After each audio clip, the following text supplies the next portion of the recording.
샘물을 마시려 한다면 주 이름 부르라. 그 이름 부르라. 이는 주의 갈망 주의 계명이라. 샘물 마시는 즐거움 얻으라.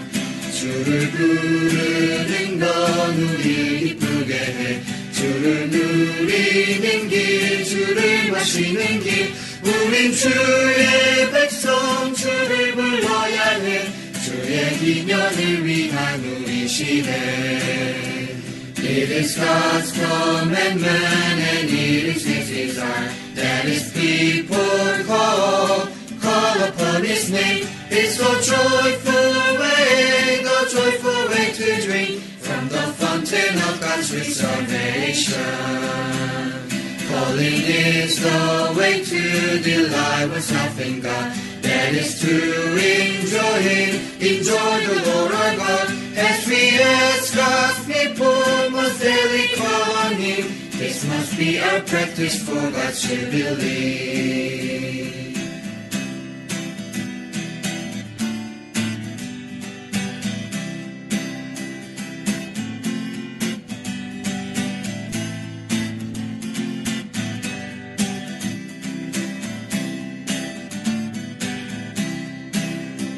구원의 샘물을 마시려 한다면 주 이름 부르라. 그 이름 부르라. 이는 주의 갈망 주의 계명이라. 샘물 마시는 즐거움 얻으라. 주를 부르는 건 우릴 기쁘게 해. 주를 누리는 길 주를 마시는 길. 우린 주의 백성 주를 불러야 해. 주의 기념을 위한 우리 시대. 구원의 샘물을 마시려 한다면 주 이름 부르라. 그 이름 부르라. 이는 주의 갈망 주의 계명이라. 샘물 마시는 즐거움 얻으라. 주를 부르는 건 우릴 기쁘게 해. 주를 누리는 길 주를 마시는 길. 우린 주의 백성 주를 불러야 해. 주의 기념을 위한 우리 시대. 구원의 샘물을 마시려 한다면 주 이름 부르라. 그 이름 부르라. 이는 주의 갈망 주의 계명이라. 샘물 마시는 즐거움 얻으라. 주를 부르는 건 우릴 기쁘게 해. 주를 누리는 길 주를 마시는 길. 율법은 하나님을 추구하는 사랑스런 자들 안에 그분의 본질을 주입하는 하나님의 살아있는 말씀임. 7월 23일 목요일 시편 36편 8절 9절. 저희가 주의 집에 살진 것으로 풍족할 것이라. 주께서 주의 복락의 강수로 마시우시리이다. 대저 생명의 원천이 주께 있사오니 주의 광명 중에 우리가 광명을 보리이다. 생명의 풍성을 누림. 시편 기자들은 또한 생명의 풍성을 누렸습니다. 시편 36편 8절과 9절은 저희가 주의 집에 살진 것으로 풍족할 것이라. 주께서 저의 복락의 강수로 마시우시리이다. 대저 생명의 원천이 주께 있사오니 주의 광명 중에 우리가 광명을 보리이다 라고 말합니다.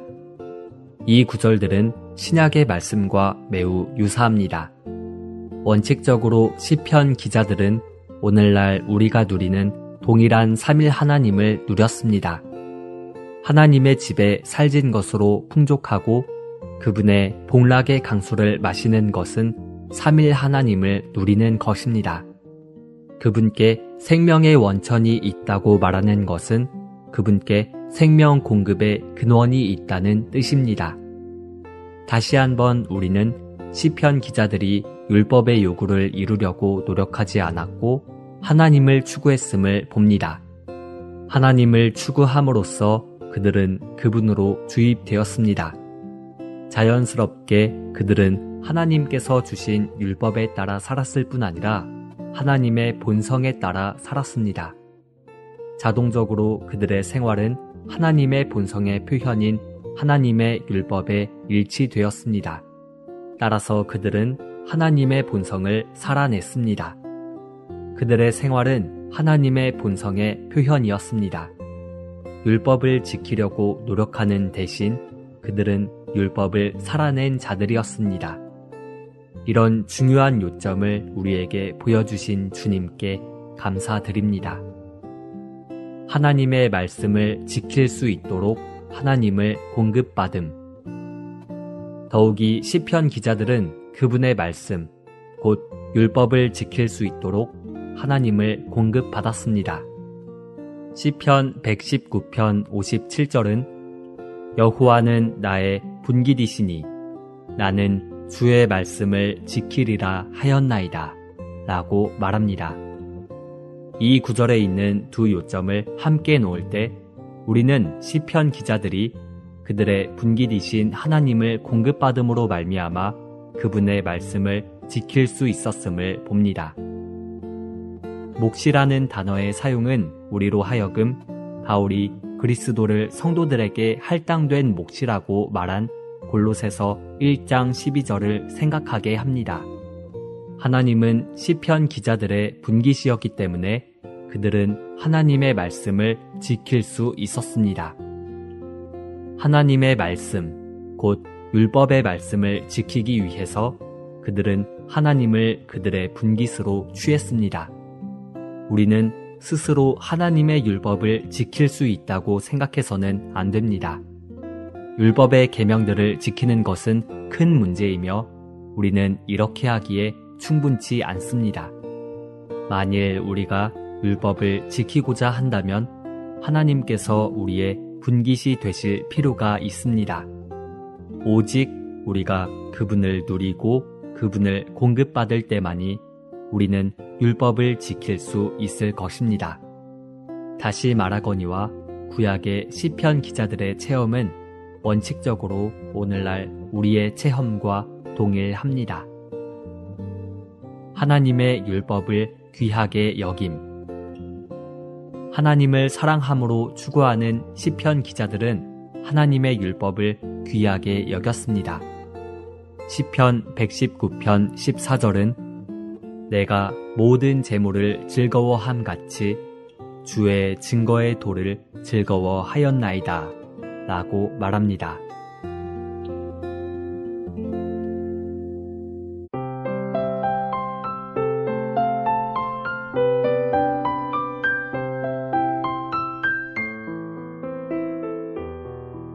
영국 클라이 후작의 자살.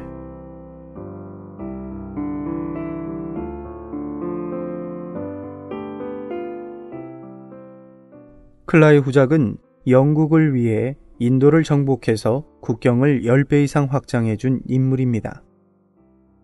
영국 모든 사람들의 칭송을 받은 것은 두말할 나위가 없었습니다. 그의 아버지는 그에게 편지를 써서 내 아들아, 속히 집으로 돌아오너라. 각지에서 사람들이 너를 보려고 기다리고 있단다. 그들은 너의 이름을 들으면 술 취한 것처럼 미친 듯이 기뻐한단다. 너는 이미 후작으로 봉해졌다. 라고 말했습니다. 클라이 후작은 비록 높은 지위와 많은 금전과 전 국민의 칭송이 있었지만 한 가지 부족한 것이 바로 하나님이 없다는 것이었습니다. 하나님이 없는 사람에게는 평안이 없습니다. 그가 영국에 도착했을 때 사람들은 길에 나와 천하의 영웅을 추앙하며 칭송했습니다. 그러나 그는 결코 기쁘게 느끼지 않았습니다. 이런 것들은 마치 연기와 구름 같았습니다. 그의 마음속의 필요는 만족시킬 수 없었습니다. 이런 것들은 도리어 그의 번민을 야기시켰습니다. 집에 돌아온 후 그는 권총 한 자루를 들고 옥상 베란다로 걸어 올라갔습니다. 단 한 발에 목숨은 끊어졌습니다.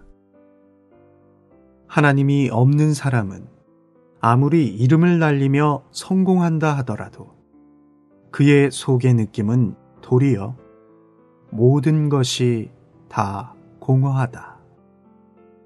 성공, 명예, 부귀가 어떻게 공허한 인생을 만족시킬 수 있겠습니까?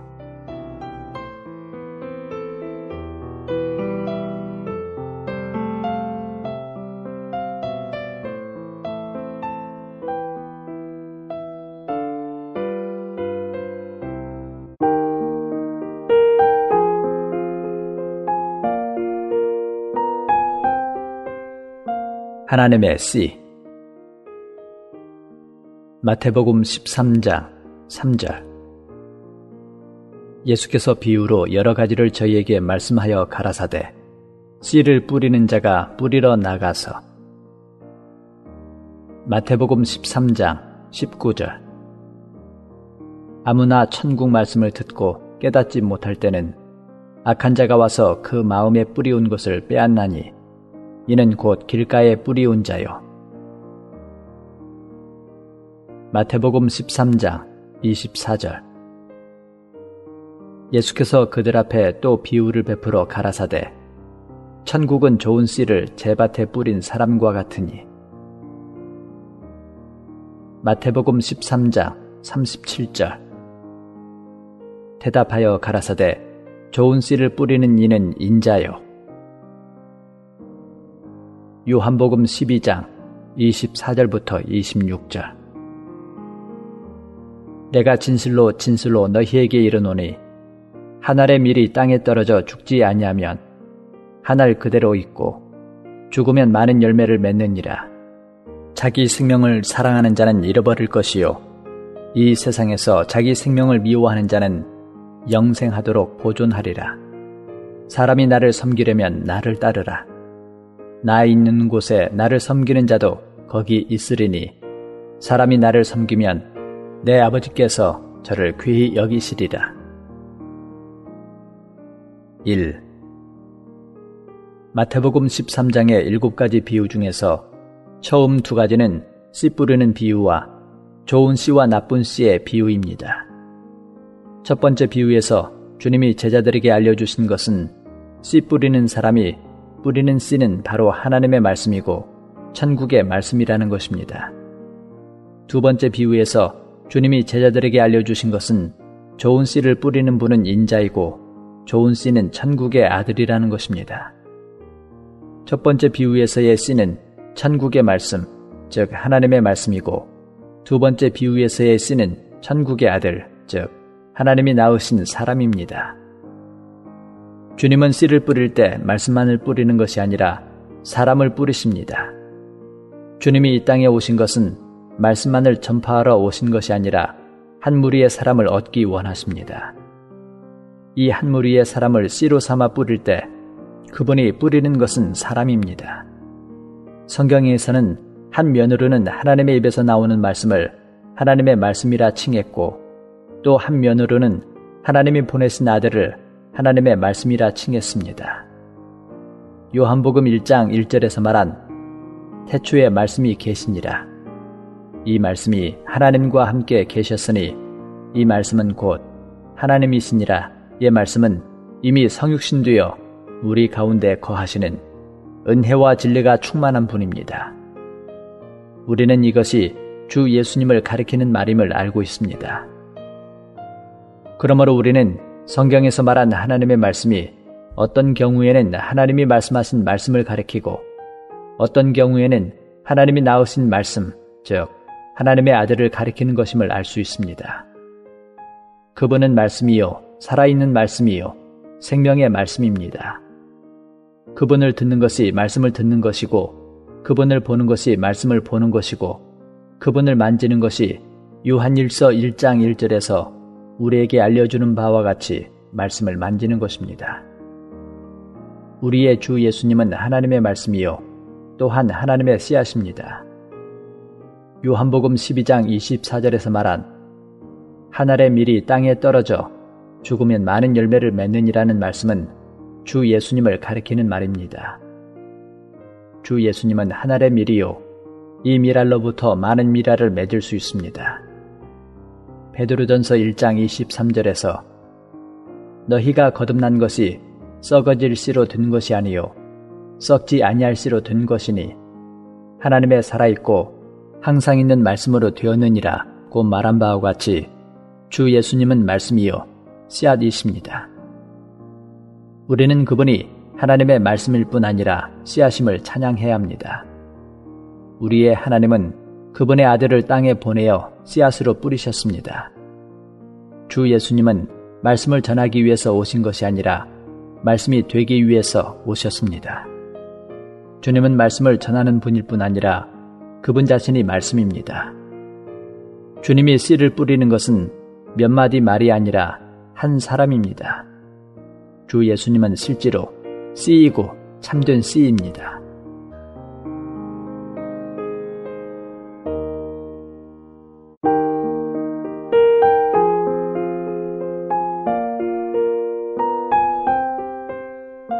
하나님의 씨. 2. 만약 오늘 어떤 사람이 아주 먼 지방에서 와서 복음 전하러 가자고 한다면 좋습니다. 우리는 열심히 있고 복음을 위함으로 가기를 원합니다. 그러나 우리는 가서 복음을 전하기만 하면 되는 것이 아니라 당신 한 사람을 씨로 삼아 뿌려야 함을 알아야 합니다. 당신은 압니까? 하나님은 당신을 뿌리기를 원하십니다.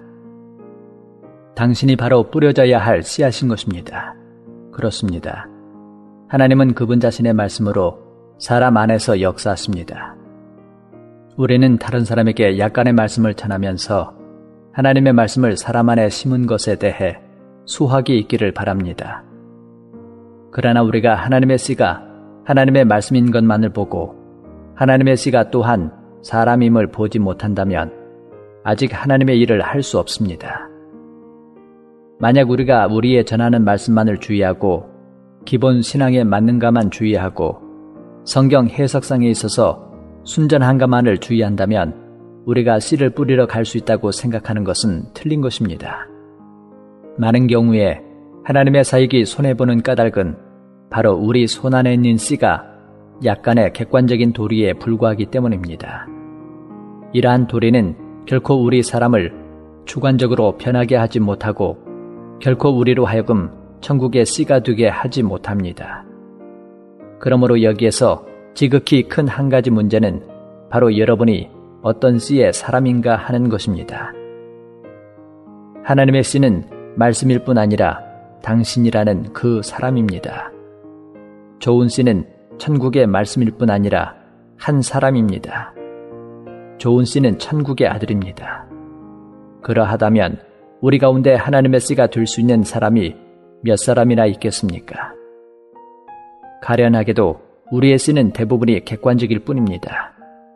우리에게는 주관적인 면의 씨가 부족합니다. 당신이라는 사람이 하나님의 씨가 될 수 있는가 없는가 하는 것은 큰 문제입니다. 주님의 뜻은 결코 말씀 전하는 전문가들 한 무리를 내보내려는 것이 아니고 한 무리의 사람을 보내어 성경을 가르치게 하려는 것도 아닙니다. 주님의 뜻은 씨가 되는 사람을 갖는 것입니다. 주님은 그분에게 속한 사람을 씨로 삼아서 가지고 나가 심기를 원하십니다. 그러면 우리는 잘 생각해 보아야 합니다. 주님이 나라는 이 사람을 씨로 삼아 가지고 나가서 심으신다면 장차 어떤 것이 자라나오겠습니까? 사람은 심는 것을 거둡니다. 우리가 돕는 사람은 모두 우리 자신과 같을 것입니다. 환원하면 우리가 수확하는 것은 우리가 심은 것이 무엇인가를 증명하고 우리 자신이 무엇인가를 증명하는 것입니다. 그러므로 우리는 우리가 전한 복음을 누가 듣는가 라고 탄식하지 말아야 합니다. 또 사람들은 귀가 멀어서 하나님의 순전한 말씀을 들으려 하지 않는다. 그러므로 우리에게는 방법이 없다 라고 말하며 분개하지도 마십시오. 문제는 우리 자신이 과연 무엇인가에 있습니다. 좋은 씨앗은 천국의 말씀일 뿐 아니라 천국의 아들입니다. 하나님이 우리를 가지고 가서 심으신다면 우리는 어떤 것을 자라나게 할 수 있습니까? 우리 스스로가 전한 말씀은 우리에게서 매우 먼 별도의 세계의 일에 대해 토론한 것입니까? 아니면 우리 자신에게 있는 일을 말한 것입니까? 우리는 성경 한 부분을 찾아내서 이런저런 투로 이야기한 것입니까? 아니면 우리가 하나님 앞에서 영적 실제를 만졌기 때문에 그 성경을 인용했습니까? 우리는 이 내적인 차이가 매우 큰 것임을 알아야 합니다. 많은 말들이 다 이론입니다. 오직 하나님을 아는 사람의 말만이 씨인 것입니다. 우리는 자기의 총명으로 갖가지를 생각하고 갖가지 도리를 다른 사람에게 말하는 것이 아니라 우리가 하나님 앞에서 알고 본 그것을 말씀으로 사람 안에 심는 것입니다. 우리가 하나님의 말씀을 전하는 것은 본래 우리의 입이 말을 잘하느냐 못하느냐에 관계된 것이 아니라 우리의 생명 안에 얼마나 많은 활동이 있는가에 달려있는 것입니다. 우리는 단지 객관적인 이론을 전하는 것입니까? 아니면 이미 주님의 체험이 있어서 이러한 말들을 하는 것입니까? 많은 사람이 단지 객관적인 이론을 설명합니다. 그러나 객관적인 이론은 사람으로 하여금 듣고 작용을 일으키게 하지 못합니다. 만약 당신이 하나님의 말씀을 말할 뿐 아니라 당신이 바로 그 말씀이라면 다른 사람이 듣고 도움을 얻게 될 것입니다. 왜냐하면 하나님의 말씀은 머리로 이해하지 못해도 족한 것이기 때문입니다. 만약 이론을 아는 것에 지나지 않는다면 총명한 사람에게는 유익하고 우둔한 사람에게는 유익하지 않을 것이고 총명한 사람은 모두 좋은 그리스도인이 될 수 있고 우둔한 사람은 모두 좋은 그리스도인이 될 수 없을 것입니다. 그러나 하나님은 총명하고 우둔한 것에 따라 사람을 차별하지 않으십니다. 하나님의 말씀이 우리 신상에 임하면 반드시 시험을 거칩니다. 도공이 도자기 표면에 그림을 그리고 불을 통과하지 않고 손으로 만지기만 한다면 그것은 바보 같은 행동입니다. 불을 통과하고서 가지고 나오면 그것을 물로 씻어도 씻기지 않게 됩니다. 많은 이론은 어떤 사람에게서 닦아낼 수 있는 것입니다. 그러나 하나님이 은혜를 베푸사 역사하시고 환경과 계시로 말미암아 우리의 신상에서 태우시면 결국에는 견고하게 됩니다. 하나님이 한 번, 10번, 심지어 수십 번, 수백 번 이렇게 하시면 언젠가는 태워진 말씀이 되고 말씀이 당신 안으로 다 들어가게 될 것입니다. 그날에는 당신 자신이 그 말씀이 될 것입니다. 성령의 통제와 성령의 계시는 이 말씀을 한 번, 10번, 100번 사람의 신상에서 태워 그 사람이 이 말씀이 될 때까지 태우실 것입니다. 당신은 그러한 사람을 볼 때 그를 말씀을 전할 수 있는 사람이라고 말하는 것이 아니라 하나의 말씀이라고 말하게 됩니다. 그때가 되면 그 사람은 하나님의 씨가 될 것이고 하나님은 이 말씀을 전파할 방법을 갖게 되십니다. 만약 이렇지 않고 말씀이 이 사람의 머리에서 다른 사람의 머리로 전파되어 가는 것에 불과하다면 교회는 날이 갈수록 공허하게 될 것이고 생명이 없게 되고 영적 실제가 없게 됩니다. 그러므로 문제는 우리가 하나님의 씨가 될 수 있느냐 없느냐에 있습니다. 당신의 신상에서 어느 부분이 능히 하나님의 씨로 간주될 수 있습니까? 만약 하나님이 당신을 심으신다면 어떤 것이 자라나오겠습니까? 사람은 언제나 심는 것을 거둡니다. 만약 우리의 열매가 많은 사람으로 하여금 약간의 이론을 알게 하는 것에 불과하다면 주님의 생명을 만질 수 없습니다. 그러하다면 우리는 너무나 가련한 것입니다.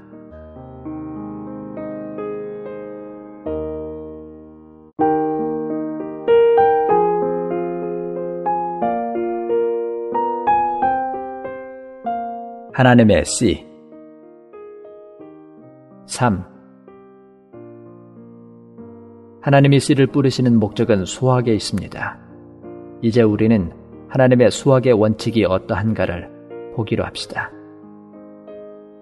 요한복음 12장 24절에서는 한 알의 밀이 땅에 떨어져 죽지 아니하면 한 알 그대로 있고 죽으면 많은 열매를 맺느니라고 말씀하셨습니다.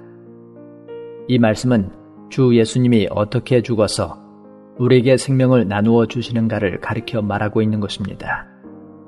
여기에서 우리는 수학의 경로는 죽음, 곧 십자가를 거쳐야 하는 것임을 보게 됩니다. 하나님의 씨를 뿌리는 목적은 열매를 얻기 위함이고 하나님의 목적은 한 알의 밀알로 말미암아 많은 밀알을 맺게 하는 것입니다. 하나님은 한 사람의 선지자나 많은 선지자들을 보내어 그분의 말씀을 분명히 전하도록 하는 것이 아니라 그분의 아들을 보내어 한 알의 밀알로 삼아 이 밀알을 땅에 떨어져 죽게 하여 많은 밀알을 맺게 하시는 것입니다. 이론을 분명히 알아 열매를 맺는 것이 아니고 성경을 자세히 외워서 열매를 맺는 것이 아니고 땅에 떨어져 죽음으로 많은 열매를 맺는 것입니다.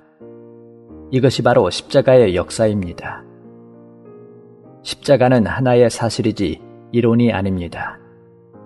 참으로 죽음이 있어야만 열매가 있습니다. 죽음이 없다면 열매도 없습니다. 죽음이 있는 만큼 생명이 있게 됩니다. 타격을 받는 만큼 생명의 흐름도 있게 됩니다. 24절의 말씀은 확실히 주님 자신을 가리켜 말한 것입니다. 25절에서 주님은 즉시 우리를 위하여 말씀하셨습니다. 그분이 하신 말씀은 하나의 원칙입니다. 그것은 그분 자신에 대한 원칙일 뿐 아니라 보편적인 원칙입니다. 자기 생명을 사랑하는 자는 잃어버릴 것이요 이 세상에서 자기 생명을 미워하는 자는 영생하도록 보존하리라. 이것은 모든 사람에 대하여 말한 것입니다.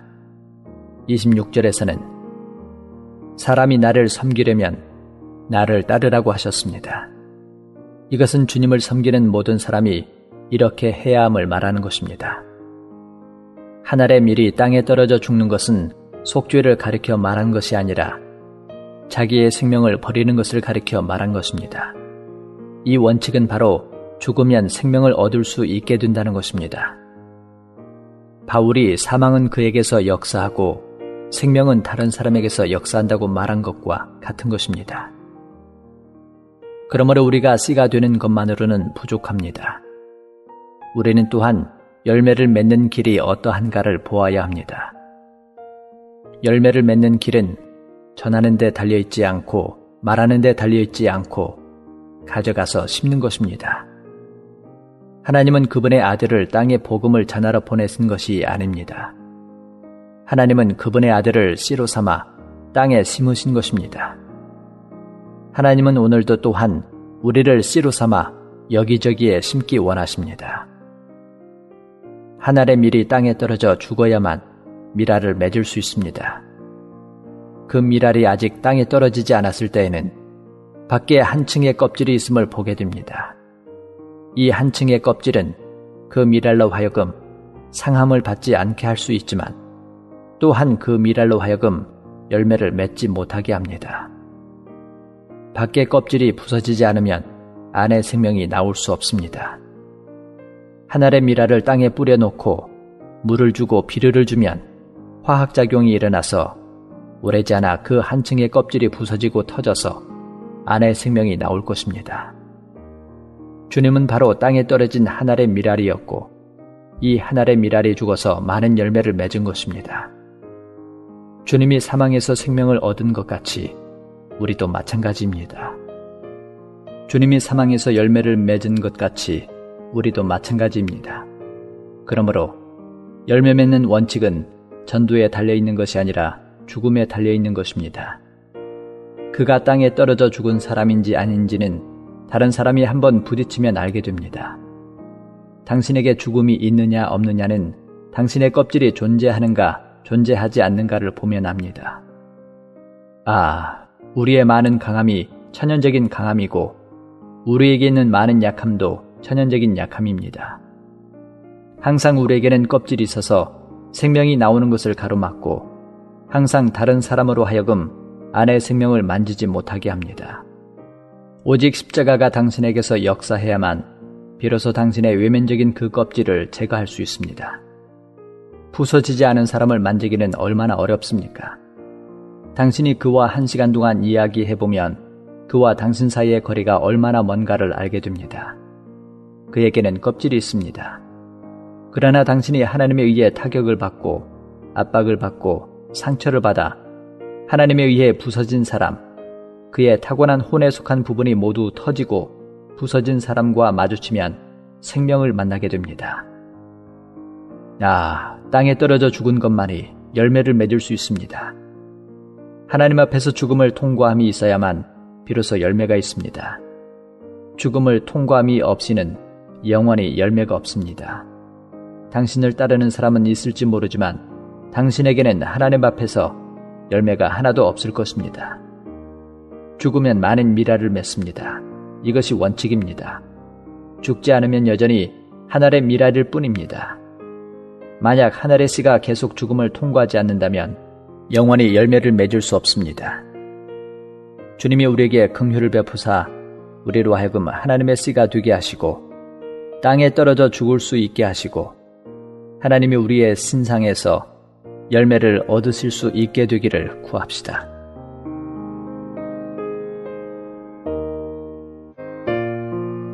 한국복음서원은 미국 복음주의 출판협의회 정회원인 LSM의 영적 서적을 번역하여 출판하는 출판사입니다. 도서문의는 1600-3191, 인터넷 주문은 www.kgbr.co.kr입니다.